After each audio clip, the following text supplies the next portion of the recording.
or quantities to be altered by less than a hair's breadth, the balance would be destroyed and life would not exist. For example, P.C.W. Davies has calculated that a change in the atomic weak force by only 1 part out of 10 to the 100th power would have prevented a life-permitting universe.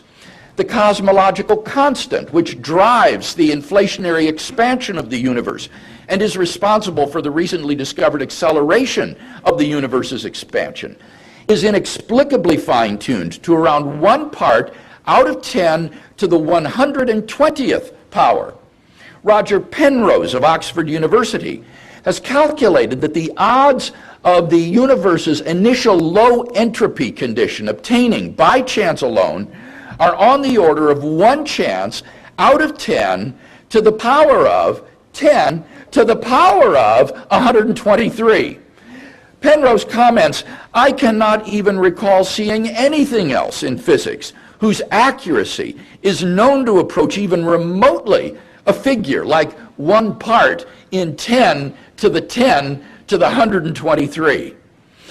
And it's not just each constant and quantity which must be finely tuned. Their ratios to one another must also be finely tuned. So improbability is multiplied by improbability, until our minds are reeling in incomprehensible numbers.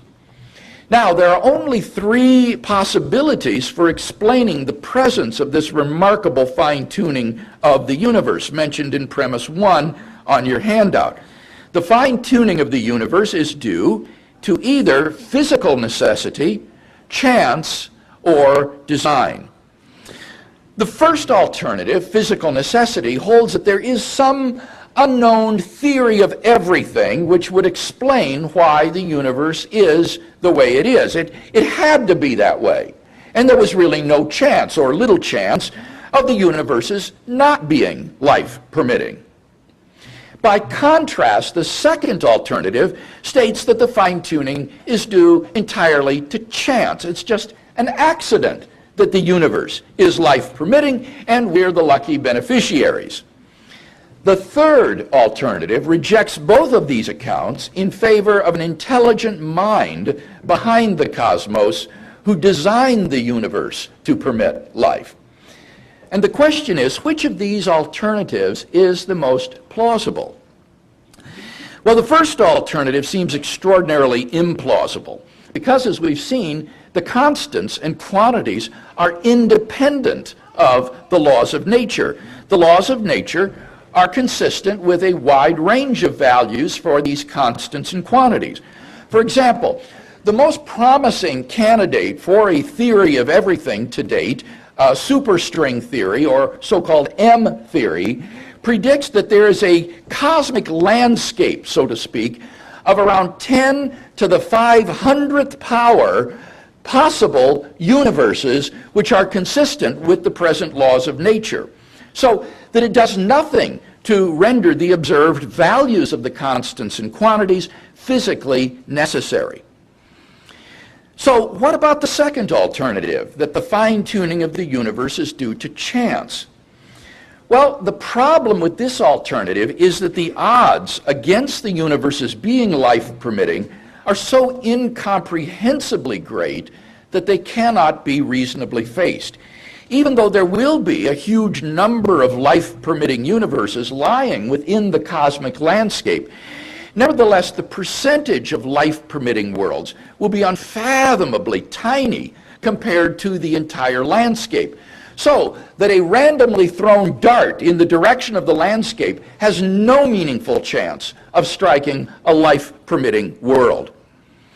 In order to rescue the alternative of chance, its proponents have therefore been forced to adopt a radical metaphysical hypothesis, namely that there exists an infinite number of randomly ordered universes composing a sort of world ensemble or multiverse of which our universe is but a part. Somewhere in this infinite world ensemble, finely tuned universes will appear by chance alone, and we happen to be one such world. There are, however, at least two major failings of the world ensemble hypothesis. First, there's no evidence that a world ensemble even exists. No one knows if there are even any other universes at all, much less a randomly ordered infinite number of them. Moreover, recall that Borde, Guth, and Vilenkin proved that any universe in a state of continuous expansion cannot be infinite in the past.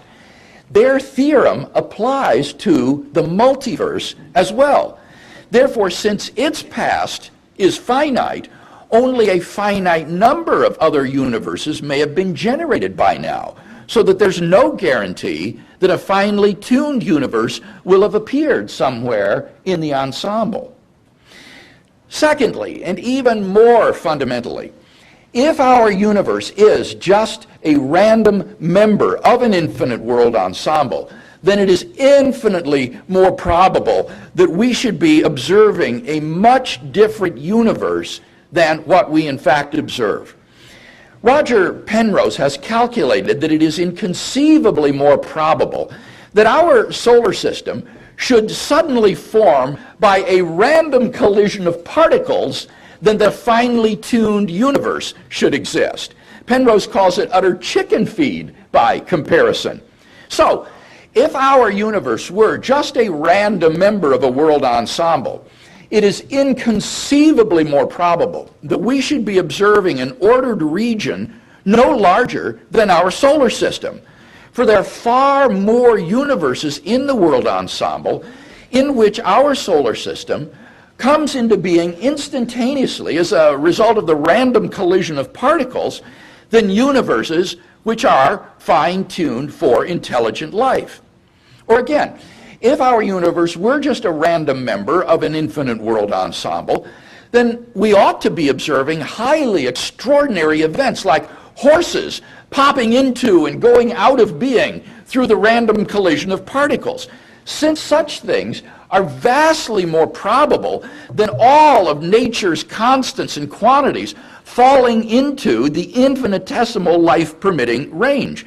Observable universes like those are simply far, far more plenteous in the world ensemble than worlds like ours, and therefore ought to be observed by us.